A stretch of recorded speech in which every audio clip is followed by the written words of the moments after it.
All right, so today we're going to dive deep into the life and career of Howard Schultz. Yes. American businessman, really. The guy who made Starbucks. The face of Starbucks. Yeah. Absolutely. Huge impact. Huge impact.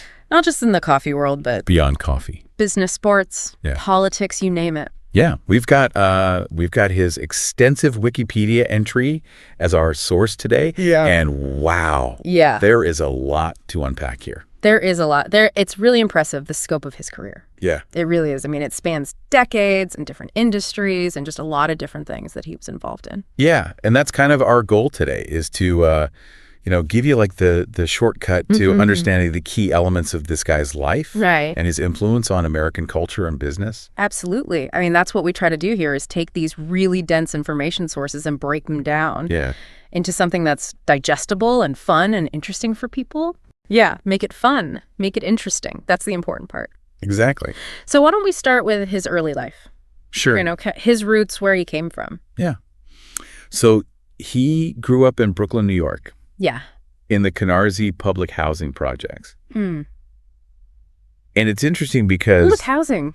So yeah, not a wealthy upbringing. right. And he's often described his family's financial situation as being, quite impoverished. Yeah. But there are some people who lived in the same development at the same time who kind of remember it differently. Oh, really? Yeah, they said, it wasn't, maybe as well off as some other areas, but they wouldn't have described it as, poverty. So it's kind of a, It's all relative, right? yeah, it's all relative. And it's kind of interesting how these narratives, Yeah. can shift over time. Yeah. I mean, memory is a funny thing. It is. Yeah. We remember things through the lens of our own experiences. Totally. Yeah. So yeah, I mean, it's really interesting to see those contrasting viewpoints. Absolutely. So after that, he went on to Canarsie High School. Yes, he did. And then later on, he earned a BA in communications That's right. from Northern Michigan University. Mm-hmm. Pretty cool. Yeah. It's up there in, the UP Upper Peninsula of Michigan. Or Wildcats. Go Wildcats. That's right. And he was a football player there. He was. Hoping to get a scholarship. Mm-hmm. Unfortunately, an injury put an end to that. Yeah. Sidelining him. Yeah. Yeah. So, changed his trajectory a little bit. Yeah. I mean, who knows where he'd be if Okay. he had gotten that scholarship. Who knows, maybe in the NFL? Could be, yeah. So his early professional life after college Right. involved a stint as a salesman for Xerox Yes, in New York. in New York. Yeah. And then in 1979, he became the general manager Right. for the U.S. subsidiary of the Swedish kitchenware manufacturer called Hammerplast? Hammerplast. That's right. That's a mouthful. It is. And here's the funny thing. Here's where it all kind of ties together. Yes. In 1981, representing Hammerplast, he visited this small Seattle company called Starbucks. I wonder what they sold. I don't know. It's a mystery. Yeah. To fulfill their orders for plastic cone filters. Oh, so he was already connected to Starbucks. Yeah. Before he was really, the Howard Schultz we know. That's wild. Isn't that interesting how these things happen? Yeah, these little threads. Yeah. Sometimes it's just chance encounters or, It's all about who you know. Yeah, exactly. So a year later, in 1982, at just 29 years old, Oh, wow. he joined Starbucks Quite young. as their director of retail operations and marketing. So this is where his journey with Starbucks really begins. This is where it all begins. Yeah. The start of something big. And then in 1983, he goes on this buying trip to Milan, Italy. Yes. And this was a real turning point for him. A pivotal moment. He was just blown away by the Italian coffee culture. The espresso drinks, the whole social atmosphere of the coffee houses there. Yeah, the idea of, coffee is a social experience. Yeah. Not just a drink. And he wanted to bring that experience to America. He had this vision Yeah. of recreating that in the U.S. But the original founders of Starbucks, Right. Jerry Baldwin and Gordon Balker, Mm-hmm. they weren't immediately sold on this vision. Yeah, they weren't so sure about it at first. Their focus was on selling, whole bean coffee teas, spices, that kind of thing. More of like a, specialty store. Yeah. Yeah. They were hesitant to invest in, expensive espresso equipment and whether Americans would even like these drinks. Yeah, would it catch on? Yeah. So they allowed Schultz to test out his cafe concept in a corner of one of their stores. Like a little pilot program. Yeah. Yeah. And it was successful. It did well. But Baldwin and Boker still weren't fully committed. They were still a little hesitant. So in 1985, Yep. Schultz decides to leave Starbucks. Wow, big decision. And pursue his own venture. He needed to raise like $400,000. That's a lot of money. To launch this new company called Il Journal. Il Journal, okay. And to really, get a feel for the business. He visited over 500 espresso bars in Milan. Wow. He was dedicated. That's commitment. That is commitment. And getting that funding wasn't easy. I bet. I mean, he faced a lot of rejections. Right. Well, when you're trying to do something new, something innovative. Yeah. It's not always easy to convince people to invest. Yeah. Especially if they haven't seen anything like it before. Exactly. So it's understandable that he got some no's. But he was persistent. He was, clearly. And eventually he got the money. He did, yeah. He secured an investment from a local physician. And Starbucks actually invested $150,000. Oh, wow. So they still believed in him somewhat? Yeah, I guess so. Interesting. And Baldwin even joined Il Journal's board. Okay, so they were still involved. Yeah. Even though he left the company. Yeah. And Boker kind of offered informal support. So they were still in the picture a little bit. Yeah, it sounds like they had a good relationship. Maybe they just, weren't ready to take that leap with him, but they still believed in his potential.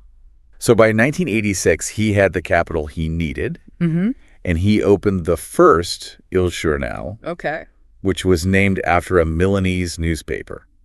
Interesting. Now, this is funny. Okay. Il Journal was pretty different from the Starbucks we know today. Oh, how so? It featured ice cream. Ice cream. Limited seating. Okay.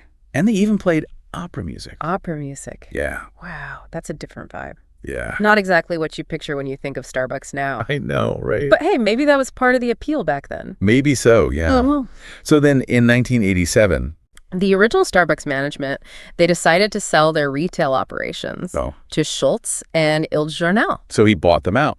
Yeah, for $3.8 million. Big move. So Schultz rebranded Il Journal as Starbucks. Okay. And that's when the real expansion across the U.S. began. That's the start of the Starbucks we know. Yeah, and, this rapid growth wasn't always welcomed. Oh, really? Why not? Some independent coffeehouse owners felt the pressure. Yeah, I can see that. Competition. Competition, yeah. But others acknowledged that Starbucks actually helped to cultivate a wider coffee culture and educated consumers about, different types of coffee. Right. So it was a double-edged sword in a way. Yeah. On the one hand, you have these independent businesses who are maybe struggling to compete. Right. But on the other hand, you have Starbucks bringing this whole new world of coffee to people who might not have known about it otherwise. Exactly. And Schultz was very deliberate about the business model. He believed in company-owned stores, no franchising. Interesting. Yeah. So he wanted to maintain control. Yeah, he wanted to have control over the customer experience. Makes sense. And the brand consistency. Yeah, I mean, that's a big part of Starbucks' success, right? Yeah. That consistency, that you know what you're going to get no matter where you go. Exactly. And his vision for Starbucks was this third place. Third place. A welcoming space between home and work. And that's really what helped usher in what they call the second wave of coffee culture in the U.S. Yeah, that idea that coffee shops could be these social hubs. Yeah. Places to hang out, to meet friends, to work. Yeah. I mean, that's definitely something that Starbucks popularized. Yeah. And then in 1992 came the big IPO. The IPO. Okay, so that's when they went public. Yeah. So that must have been a huge influx of cash. They raised $271 million. Wow. From the IPO. Yeah. So an IPO, an initial public offering, that's when a private company first sells shares of its stock to the public. Yeah. And this allowed them to double their store count. During a time they were calling the coffee wars. Coffee wars. Yeah. So there's a lot of competition. Yeah, a lot of competition in the coffee market. And Starbucks was coming out on top. They were coming out on top, Yeah. So then in 2000, Schultz steps down as CEO to focus on international growth. And he becomes chief global strategist. So he's still involved, but in a different capacity, taking on a new challenge. And this international focus was particularly successful in China. Oh, yeah. China's a huge market for Starbucks. Huge. Yeah. The first Starbucks opened in China in 1999. And Schultz really dedicated the following year to building a customer base there. So he was hands-on. in that expansion. And throughout the late 2000s and early 2010s, they were opening like 1 to 2 stores per day in China. Wow, that's incredible growth. Yeah. That's amazing. But even with that success, they faced some challenges back in the U.S. Oh, really? What kind of challenges? Competition from fast food chains like McDonald's and Dunkin' entering the coffee market. Yeah, so the competition was heating up again. Yeah, and their stock price actually declined. Okay. Between 2006 and 2008. So that's never a good sign for investors. And their revenue was still increasing. But a lot of that growth was from new store openings. Okay. Which isn't necessarily sustainable. Right. You can't just keep opening stores forever. Yeah. You need to have, growth in existing stores as well. Exactly. So then in 2008, right in the middle of the financial crisis. Oh, wow. Schultz returns as CEO. So he comes back. He comes back. To save the day. Yeah. The prodigal CEO returns. Taking over from Jim Donald, who had succeeded Orrin Smith. Okay. And this was a really challenging time. It must have been. To step back into that leadership role. Yeah. I mean, the economy's in turmoil. Yeah. The company's facing challenges. Yeah. And they were actually facing some criticism about employee working conditions and tipping practices. Okay. And in 2009, they actually approved a $100 million settlement. Wow. In a class action lawsuit brought by baristas. So they were taking some heat for how they were treating their employees. And Schultz took some decisive action. Okay, what did he do? He initiated a big restructuring, fired several top executives, closed hundreds of underperforming stores. Wow, shaking things up. Yeah, and perhaps most notably, he temporarily shut down all U.S. Starbucks locations. All of them? Yeah, to retrain employees on how to make espresso properly. So like a back-to-basics approach. Back to basics. That's a bold move. It is a bold move. Closing every single store. But I guess it shows his commitment to quality. Yeah, and to the customer experience. Yeah, and to investing in his employees. Yeah. Giving them the skills they need. And he also strengthened the company's commitment to fair trade and ethical sourcing of their coffee beans. Okay, so he's thinking about the whole supply chain, the ethical implications. And they doubled their purchases of fair trade certified coffee. So putting his money where his mouth is. Exactly. Yeah. And he recognized the importance of technology in the business world. Yeah, this is the rise of the internet, the digital age. Yeah. So it makes sense that he would be thinking about that. And he oversaw the appointment of Starbucks' first chief technology officer. Okay, so he's bringing in experts. Yeah. To help guide the company in this new direction. And it wasn't just about Starbucks. He also held a stake in Jamba Juice. Jamba Juice? Yeah. And served on the board of Square. So he's got his fingers in a lot of pies. Yeah. Yeah, diversifying his interests. And he launched this Starbucks College Achievement Plan. Okay, what's that? Providing eligible employees with free tuition for online degree programs at Arizona State University. That's incredible. Yeah. So he's investing in his employees' education. Yeah. That's a big deal. And at one point, he symbolically reduced his annual salary to just $1. $1. $1, yeah. Well, that's a statement. Yeah. He's not doing it for the money at that point. He's doing it for the love of the game. Exactly. So he steps down as CEO again in December 2016 and becomes executive chairman. So another shift in his role. Yeah. But still involved. Still involved, yeah. And during his second tenure as CEO, from 2008 to 2017, the company's market capitalization increased by almost $100 billion. Wow. So that's a huge... significant. Yeah, a huge growth in investor confidence. Yeah, it shows that they believed in his leadership. Yeah. And his vision for the company. They went from just 11 coffee houses in Seattle to over 28,000 stores. Wow. In 77 countries. That's remarkable. A remarkable transformation. Such a global empire. It is, yeah. Yeah. So he officially retired from active management in 2018. Okay. But then in another chapter of his Starbucks story, here we go again. He returned as interim CEO in 2022. He can't stay away. He can't stay away. And drawn back in. Following Kevin Johnson's departure, and his third stint as CEO concluded in March of 2023, when he stepped down just before Lexman Rassmann took over the permanent role. Okay. So it's clear that Starbucks has been a really central defining element of his professional life. It's his baby. Yeah.